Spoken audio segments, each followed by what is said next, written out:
चाचा जी अस्सलाम वालेकुम। वालेकुम सलाम बाबा, वालेकुम सलाम। अबा खुश हो? चाचा दिन असां तोखे आसमान ते पे ॻोल्हियो, अल्लाह जी महिरबानी सां ज़मीन ते मिली है, जहाज जो ख़र्च बची पियो, न त जहाज के पुछड़ी में के कुॾड़ी में लड़कंदा अचूं हा। तोखे त ॻोल्हणो हो न, छो त असांखे हुकुम मिलियल अहिड़ो आहे। अबा ख़ैर त आहे, जाबर ने त ख़ैर आहे न। चाचा दीनू जाबर कहिड़ी साइकिल आहे जो कंडनि में पंचर थी पवंदी।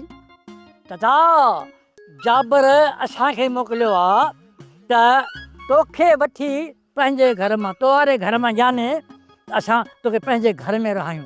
उते हूंदे न असां शाशू खाननि जे विच में तोखे ताक़त ई कंहिंखे ताक़त ई न आहे जो कुझु करे।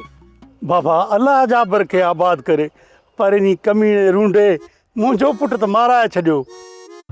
इन बागे त हाणे असांजो घर में जीअण जंजाल करे छॾियो आहे। चाचा खुटको छो थो करी?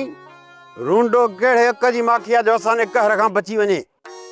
ओ बस बस अकुल जा उठ, न ॻाल्हि सम्झ में अचई। हाँ ॻाल्हाइण जी ख़बर ई कान थी पई, खाइण जी ख़बर पई त ॻाल्हाइण जी त ख़बर ई कान थी पई। हाणे हीअं कर वञी ट्रैक्टर ट्राली काहे आहे। ट्रैक्टर ट्राली काहे अचां?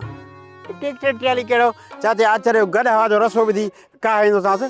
ट्रैक्टर ट्राली आहे, ट्राली सम्झी थो, हेॾी ट्राली हेॾो ट्रैक्टर, उहो मां कीअं काहींदुसि? अरे अकुल जी खोटी, ट्रैक्टर ट्राली खे काहे अच को गॾहा वांगुरु तूं झिके ॾिसो न भागो, माना किराए ते वञा ट्रैक्टर ट्राली कराए अचां किराए ते। कहिड़े पासे वञा? हेॾां वेंदे हेॾां? हा हा हा वञ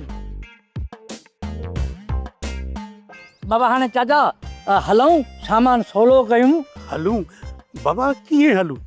छो? ॻाल्हि ई आहे, हा अल्लाह जन्नत में जाइ ॾे मुंहिंजे पुट सिकन खे।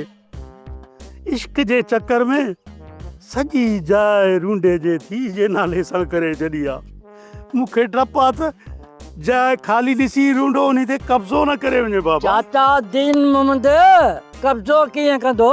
असां शाशू खान मरी आहियूं छा?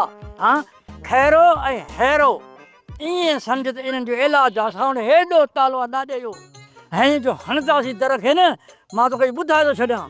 बुधी तोब काहे अचे, ट्रैक्टर ट्रालियूं काहे अचे, बिल्डर काहे अचे, घर किरी पवंदो, तालो टुटंदो न।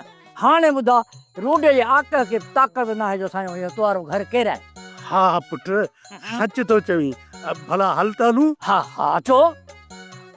सब्सक्राइब कयो असांजो official YouTube channel Sindh TV HD drama ऐं वधीक अपडेट लाइ बेल आइकन खे क्लिक करियो।